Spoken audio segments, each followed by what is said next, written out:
7 sebab mengapa musibah datang bertubi-tubi.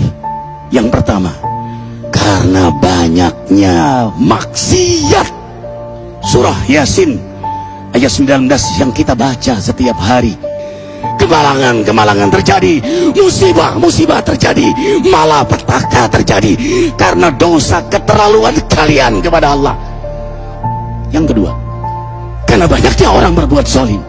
Dengarkan surah Qasas ayat 59.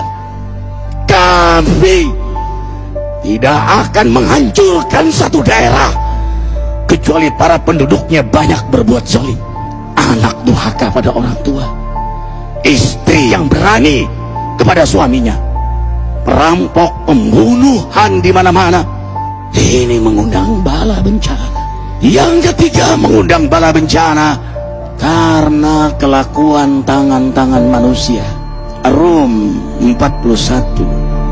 Telah tampak kerusakan di daratan dan lautan karena tangan-tangan jahil manusia, agar mereka merasakan akibat perbuatan mereka. Sebagian mereka merasakan akibat perbuatan mereka, agar mereka kembali kepada Allah.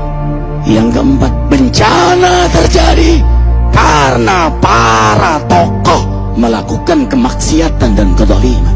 Dengarkan dengan iman, wahai penduduk Indonesia yang mulia, bila kami ingin menghancurkan suatu negeri, kami perintahkan para tokohnya untuk taat kepada Allah, tapi mereka maksiat, tapi mereka berbuat zalim, tapi mereka khianat kepadaku dan kepada makhlukku.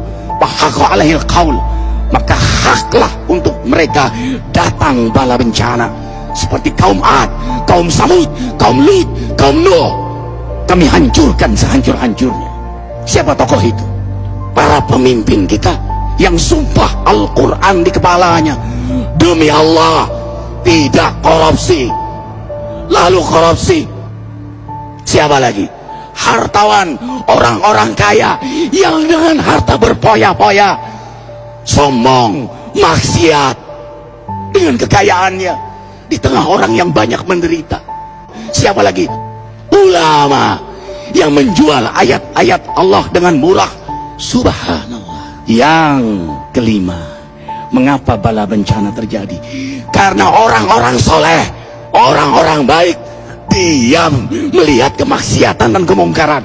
Surah Al-Anfal ayat 25. Takutlah kalian dengan musibah yang tidak hanya menimpa orang yang maksiat, orang yang berbuat zalim, tapi juga kalian orang-orang soleh. Maka masa bodoh dengan kemaksiatan bukanlah sikap seorang mukmin.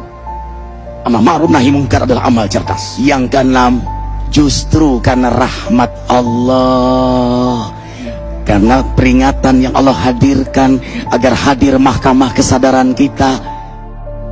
Ikhwah, dengarkan dengan iman surah Al-Baqarah ayat 155, 156, 157. Kami pasti uji kalian dengan sesuatu yang buat kalian takut lapar, takut miskin, takut kematian. Tapi kabarkan berita gembira bagi hamba Allah yang sabar dari semua ujiannya, yang mereka berkata, sesungguhnya kami milik Allah dan sungguhnya kami akan kembali kepada Allah. Yang terakhir, yang ketujuh, ada yang nanya, bagaimana yang maksiat yang selamat? Tenang-tenang saja.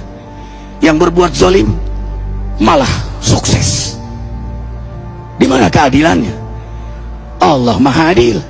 Dengarkan surah Hud ayat 15-16.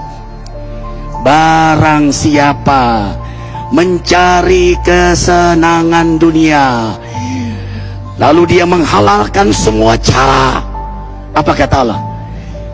Kami beri, tapi di akhirat tidak mendapatkan secuil pun kenikmatan, malah nikmat di dunianya menjadi bahan bakar azab untuk dirinya. Itulah istidrat. Lalu apa sikap kita sekarang? Orang beriman menjadikan peristiwa apapun sebagai jalan untuk mendekatkan dirinya kepada Allah.